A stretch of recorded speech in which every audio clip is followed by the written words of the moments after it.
ಶ್ರೀ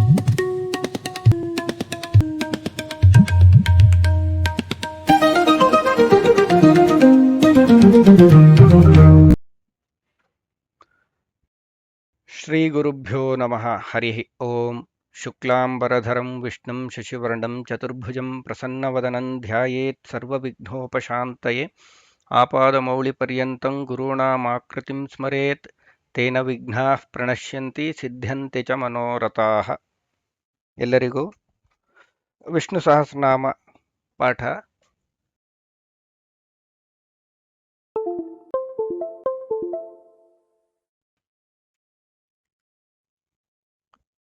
ಮುಂದಿನ ಶ್ಲೋಕದಲ್ಲಿ ಭೀಷ್ಮಾಚಾರ್ಯರು ಹೇಳ್ತಾ ಹೋಗ್ತಾರೆ.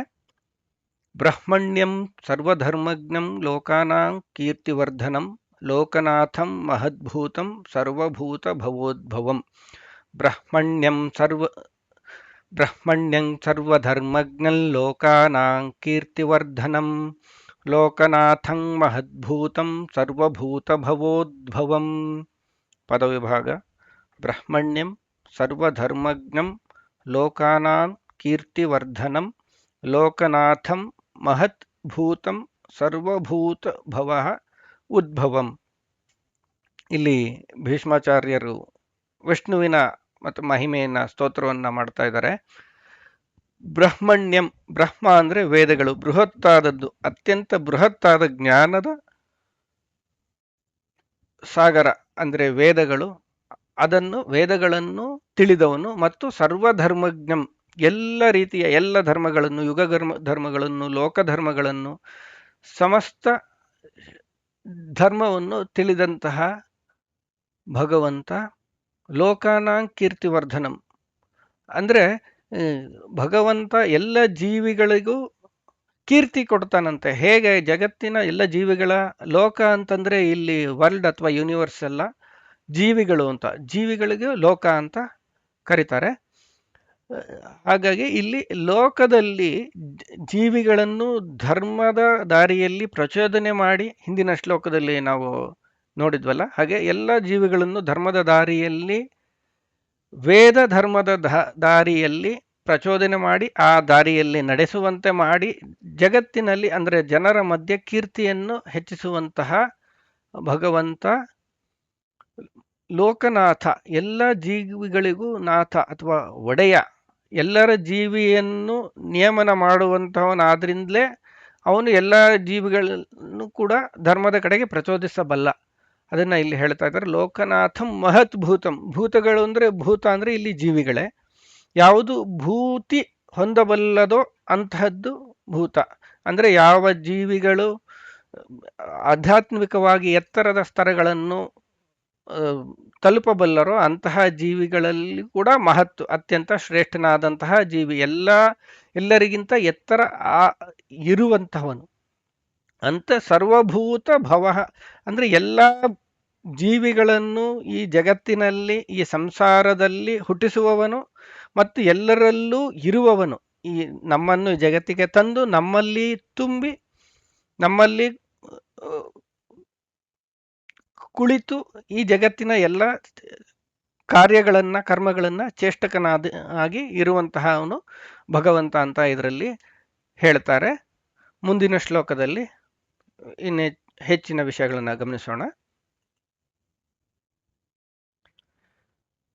ಹಿಂದೆ ಯುಧಿಷ್ಠಿರ ಪ್ರಶ್ನೆ ಕೇಳಿದ್ದ, ಅದಕ್ಕೆ ಇಲ್ಲಿ ಉತ್ತರ ಕೊಡ್ತಾ ಇದ್ದಾರೆ, ಕನ್ಕ್ಲೂಡ್ ಮಾಡ್ತಾ ಇದ್ದಾರೆ ಇಲ್ಲಿ.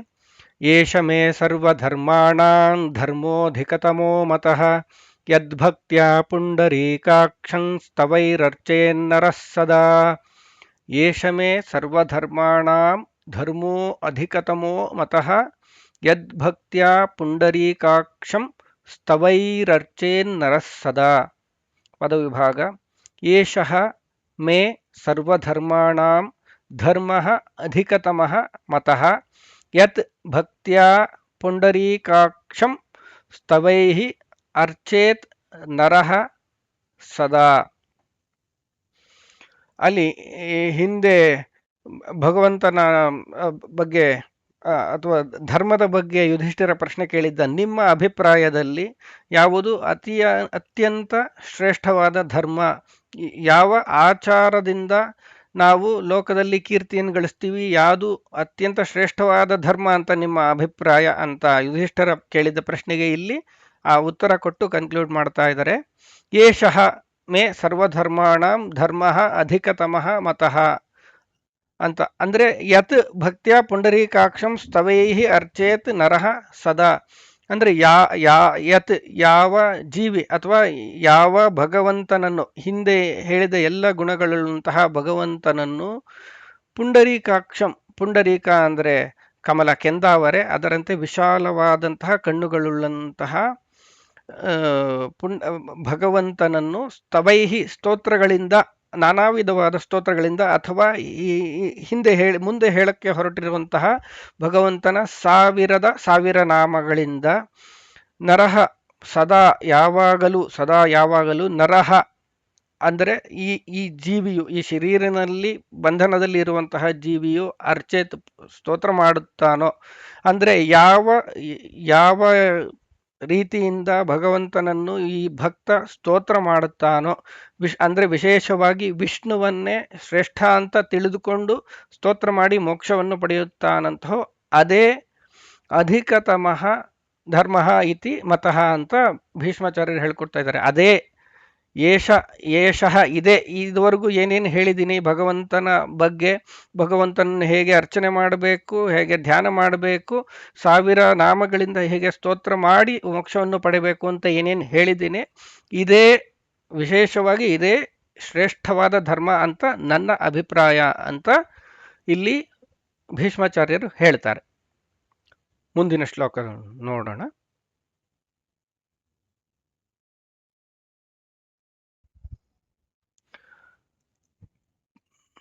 ಪರಮಯ್ಯೋ ಮಹತ್ತೇಜಃ ಪರಮಯ್ಯೋ ಮಹತ್ತಪಃ ಪರಮಯ್ಯೋ ಮಹದ್ಬ್ರಹ್ಮ ಪರಮಯ್ಯಃ ಪರಾಯಣಂ.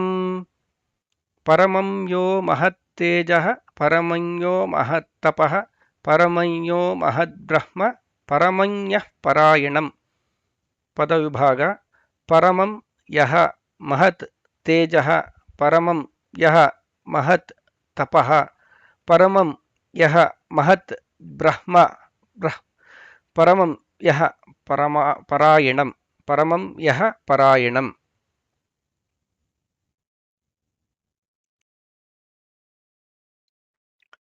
ಈ ಶ್ಲೋಕದಲ್ಲಿ ಅತ್ಯಂತ ಶ್ರೇಷ್ಠವಾದ ತತ್ವ ಯಾವುದು ಅಂತ ವಿವರಿಸಿದ್ದಾರೆ. ಪರಮಯ್ಯೋ ಮಹತ್ ತೇಜ. ಮಹತ್ ತೇಜ ಅಂದರೆ ಬೆಳಕು. ಬೆಳಕು ಅಂದರೆ ಜ್ಞಾನ.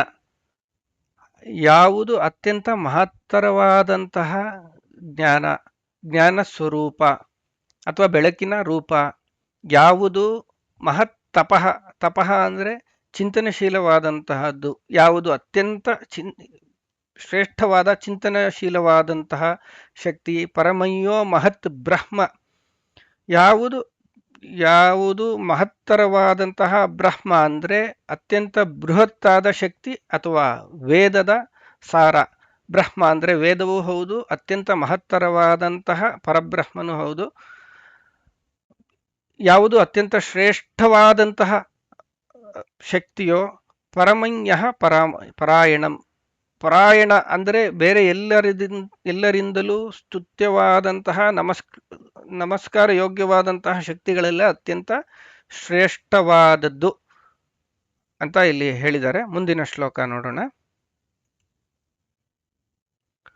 ಪವಿತ್ರಾಣಾಂ ಪವಿತ್ರಣ್ಯೋ ಮಂಗಳಾನಾಂಚ ಮಂಗಳಂ ದೈವತಂ ದೇವತಾನಾಂಚ ಭೂತಾನಾಂ ಯೋ ವ್ಯಯಃ ಪಿತಾ. ಪವಿತ್ರಾಣಾಂ ಪವಿತ್ರಂ ಯೋ ಮಂಗಳಾನಾಂಚ ಮಂಗಳಂ ದೈವತಂ ದೇವತಾನಾಂಚ ಭೂತಾನಾಂ ಯೋ ವ್ಯಯಃ ಪಿತಾ.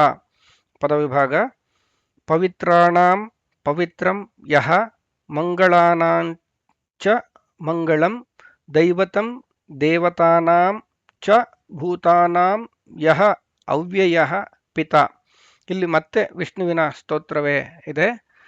ಯಹ ಯಾವುದು, ಪವಿತ್ರಾಣಾಂ ಪವಿತ್ರಂ ಯಾವುದು ಜಗತ್ತಿನ ಎಲ್ಲ ಜೀವಿಗಳನ್ನು, ಜೀವಿಗಳ ಪಾಪಗಳನ್ನು ತೊಳೆದು ಪಾವನಗೊಳಿಸುತ್ತದೆಯೋ ಅದಕ್ಕಿಂತ ಶ್ರೇಷ್ಠವಾದ ಪಾವಕ ಶಕ್ತಿ ಯಾವುದಿದೆಯೋ ಅದು ಮಂಗಳಾನಾಂಚ ಮಂಗಳಂ, ಯಾವುದು ಅತ್ಯಂತ ಶುಭತಮವಾದಂಥದ್ದು ಮಂಗಳಕರವಾದಂತಹದ್ದು ಶಕ್ತಿಗಳಲ್ಲಿದೆಯೋ ಅವನ್ನು ಕೂಡ ಅವುಗಳಲ್ಲಿಯೂ ಅತ್ಯಂತ ಮಂಗಳತಮವಾದಂಥದ್ದು ಈ ಭಗವಂತನ ಸ್ವರೂಪ. ದೈವತಂ ದೇವತಾನಾಂಚ, ಸಮಸ್ತ ದೇವತೆಗಳು ಅಂದರೆ ಜಗತ್ತಿನ ಎಲ್ಲ ಜೀವಿಗಳನ್ನು ಚೇಷ್ಟಕರಾಗಿ ಎಲ್ಲರನ್ನು ನಿಯಮಿಸುವ ದೇವತೆಗಳಿಗೂ ಕೂಡ ನಿಯಾಮಕನಾದಂತಹ ಶಕ್ತಿ. ಭೂತಾನಾಂ ಯಹ ಅವ್ಯಯ ಪಿತಾ, ಭೂತಗಳಲ್ಲಿ ಅಂದರೆ ಚರಾಚರ ಭೂತಗಳಲ್ಲಿ ಅಥವಾ ಯಾವುದು ಅಸ್ತಿತ್ವವುಳ್ಳದ್ದು ಅಥವಾ ಭೂತಿ ಹೊಂದುವಂತಹ ಜೀವಿಗಳೇನಿದೆಯೋ ಅವುಗಳಲ್ಲಿ ಕೂಡ ಶ್ರೇಷ್ಠನಾದಂಥದ್ದು. ಅವ್ಯಯ, ನಾಶವಿಲ್ಲದಂತಹ ಪಿತ, ಎಲ್ಲ ಜೀವಿಗಳನ್ನು ಜಗತ್ತಿನಲ್ಲಿ ಹುಟ್ಟಿಸುವಂತಹ ಎಲ್ಲರಿಗೂ ತಂದೆಯಾದಂತಹ ದೇವತಾ ಶಕ್ತಿ ಅಂದರೆ ವಿಷ್ಣುವನ್ನು ಎಲ್ಲರಿಗೂ ತಂದೆ ಅಂತ ಇಲ್ಲಿ ಹೇಳ್ತಾ ಇದ್ದಾರೆ. ಮುಂದಿನ ಶ್ಲೋಕ. ಯತಃ ಸರ್ವಾಣಿ ಭೂತಾನಿ ಭವಂತ್ಯಾದಿಯುಗಾಗಮೇ ಯಸ್ಮಿಂಶ್ಚ ಪ್ರಳಯಂ ಯಾಂತಿ ಪುನರೇವ ಯುಗಕ್ಷಯೇ. ಯತಃ ಸರ್ವಾಣಿ ಭೂತಾನಿ ಭವಂತ್ಯಾದಿಯುಗಾಗಮೇ ಯಸ್ಮಿಂಶ್ಚ ಪ್ರಳಯಂ ಯಾಂತಿ ಪುನರೇವ ಯುಗಕ್ಷಯೇ. ಪದವಿಭಾಗ. ಯತಃ ಸರ್ವಾಣಿ ಭೂತಾನಿ ಭವಂತಿ ಆದಿ ಯುಗ ಆಗಮೇ ಯಸ್ಮಿನ್ ಚ ಪ್ರಳಯಂ ಯಾಂತಿ ಪುನಃ ಏವ ಯುಗಕ್ಷಯೇ. ಭೀಷ್ಮಾಚಾರ್ಯರು ಇಲ್ಲಿ ಮುಂದುವರಿಸ್ತಾ ಇದ್ದಾರೆ. ಯತಃ, ಯಾವ ದೇವತಾ ಶಕ್ತಿಯಿಂದ, ಸರ್ವಾಣಿ ಭೂತಾನಿ ಭವಂತಿ ಆದಿಯುಗಾಗಮೆ, ಮೊತ್ತ ಮೊದಲ ಯುಗದ ಸೃಷ್ಟಿಯಾಗುವಾಗ ಎಲ್ಲ ಜೀವಿಗಳು ಭವಂತಿ ಹುಟ್ಟುತ್ತವೆ. ಈ ಸಂಸಾರದಲ್ಲಿ ಅಥವಾ ಈ ಸೃಷ್ಟಿಯಲ್ಲಿ ಕಾಣಿಸಿಕೊಳ್ಳಿ. ಯಾರಿಂದ ಈ ಎಲ್ಲ ಜೀವಿಗಳು ಹುಟ್ಟುತ್ತವೆ ಅಥವಾ ಸೂಕ್ಷ್ಮ ರೂಪದಲ್ಲಿದ್ದಂತಹ ಜೀವಿಗಳು ಯಾವುದೋ ಒಂದು ಶರೀರವನ್ನು ಪಡೆದು ಈ ಜಗತ್ತಿನಲ್ಲಿ ಕಾಣಿಸಿಕೊಳ್ಳುತ್ತವೆ. ಯಾರಿಂದ ಅಂದರೆ ಯಾವ ದೇವತಾ ಶಕ್ತಿಯಿಂದ ಸೃಷ್ಟಿಯ ಆದಿಯಲ್ಲಿ ಎಲ್ಲ ಜೀವಿಗಳು ಹುಟ್ಟುತ್ತವೆ. ಯಸ್ಮಿನ್ ಚ ಪ್ರಳಯಂ ಯಾಂತಿ, ಯಸ್ಮಿನ್ ಅಂದರೆ ಯಾರಲ್ಲಿ, ಯಾವ ದೇವತಾ ಶಕ್ತಿಯಲ್ಲಿ ಪ್ರಳಯಂ ಯಾಂತಿ ನಾಶವನ್ನು ಕೂಡ ಹೊಂದುತ್ತವೆ. ಯಾವ ದೇವತಾ ಶಕ್ತಿಯಿಂದ ಹುಟ್ಟತ್ವೆ, ಯಾವ ದೇವತಾ ಶಕ್ತಿಯಲ್ಲಿಯೇ ನಾಶವಾಗುತ್ತದೆ. ಅಂದರೆ ಪುನಃ ಏವ ಯುಗಕ್ಷಯೆ, ಯುಗದ ಅಂದರೆ ಯುಗ ಸೃಷ್ಟಿಯ ಆದಿಯಲ್ಲಿ ಎಲ್ಲ ಜೀವಿಗಳು ಕಾಣಿಸಿಕೊಳ್ಳುತ್ತವೆ ಮತ್ತು ಸೃಷ್ಟಿಯ ಅಂತ್ಯದಲ್ಲಿ ಮಹಾಪ್ರಳಯಕ ಕಾಲದಲ್ಲಿ ಯುಗಗಳೆಲ್ಲವೂ ಮುಗಿದ ಮೇಲೆ ಎಲ್ಲ ಜೀವಿಗಳು ಯಾರಲ್ಲಿ ಐಕ್ಯವಾಗುತ್ತವೆ ಅಥವಾ ಪ್ರಳಯವನ್ನು ಹೊಂದುತ್ತವೆ ಅಂತ ಹೇಳ್ತಿದ್ದಾರೆ. ಯಾರಲ್ಲಿ ಹೊಂದುತ್ತವೆಯೋ ಅವು. ಮುಂದಿನ ಶ್ಲೋಕದಲ್ಲಿ ಇದು ಮತ್ತೆ ಬರುತ್ತೆ. ತಸ್ಯ ಲೋಕ ಪ್ರಧಾನಸ್ಯ ಜಗನ್ನಾಥಸ್ಯ ಭೂಪತೆ ವಿಷ್ಣೋರ್ನಾಮ ಸಹಸ್ರಂ ಮೇ ಶೃಣು ಪಾಪ ಭಯಾಪಹಂ. ತಸ್ಯ ಲೋಕ ಪ್ರಧಾನಸ್ಯ ಜಗನ್ನಾಥಸ್ಯ ಭೂಪತೆ ವಿಷ್ಣೋರ್ನಾಮ ಸಹಸ್ರಂ ಮೇ ಶೃಣು ಪಾಪ ಭಯಾಪಹಂ. ಪದವಿಭಾಗ. ತಸ್ಯ ಲೋಕ ಪ್ರಧಾನಸ್ಯ ಜಗನ್ನಾಥಸ್ಯ ಭೂಪತೆ ವಿಷ್ಣೋಃ ನಾಮ ಸಹಸ್ರಂ ಮೇ ಶೃಣು ಪಾಪ ಭಯಾಪಹಂ.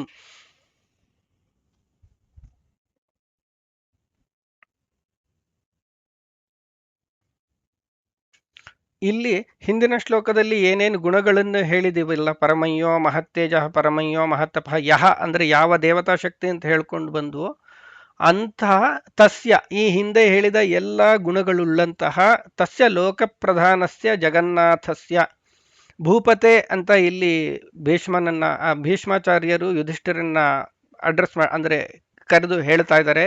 ಭೂಪತೆ ರಾಜನೇ ನೋಡು, ಈ ಹಿಂದೆ ಏನೇನು ಗುಣಗಳನ್ನು ಉಳ್ಳಂತಹ ದೇವತಾ ಶಕ್ತಿ ಅಂತ ಹೇಳಿದನಲ್ಲ, ತಸ್ಯ ಆ ಲೋಕಪ್ರಧಾನಸ್ಯ ಜಗನ್ನಾಥಸ್ಯ ವಿಷ್ಣೋಃ ಅಂದರೆ ಈ ಜಗತ್ತಿಗೆಲ್ಲ ಒಡೆಯನಾದಂತಹ ಎಲ್ಲ ಲೋಕಕ್ಕೂ ಹಿರಿಯ ಶಕ್ತಿಯಾದಂತಹ ವಿಷ್ಣೋಃ ಭಗವಾನ್ ಶ್ರೀ ಮಹಾವಿಷ್ಣುವಿನ ನಾಮ ಸಹಸ್ರಂ ಶೃಣು ಪಾಪ ಭಯಾಪಹಂ ಅಂದರೆ ಈ ಎಲ್ಲ ಪಾಪಗಳಿಂದ ಉಂಟಾದಂತಹ ಏನೇನು ಕರ್ಮಗಳು, ಪಾಪ ದೋಷಗಳು, ಇದೆಲ್ಲರಿಂದ ಏನೇನು ಜೀವಿಗೆ ಭಯ ಉಂಟಾಗುತ್ತೋ ಆ ಎಲ್ಲ ಭಯವನ್ನು ಪರಿಹರಿಸುವಂತಹ ಈ ಜಗತ್ತಿಗೆಲ್ಲ ಒಡೆಯನಾದಂತಹ ವಿಷ್ಣುವಿನ 1000 ನಾಮಗಳನ್ನು ಹೇಳುತ್ತೇನೆ ಶೃಣು ಕೇಳು ಅಂತ ಇಲ್ಲಿ ಭೀಷ್ಮಾಚಾರ್ಯರು ಹೇಳ್ತಿದ್ದಾರೆ. ಮುಂದಿನ ವಿಡಿಯೋಗಳಲ್ಲಿ ವಿಷ್ಣು ಸಹಸ್ರನಾಮದ ಮುಂದಿನ ಶ್ಲೋಕಗಳನ್ನು ಕಲ್ತ್ಕೊಳ್ಳೋಣ. ಅಲ್ಲಿಯವರೆಗೂ ಎಲ್ಲರಿಗೂ ಅಭಿನಂದನೆಗಳು ಮತ್ತು ನಮಸ್ಕಾರ.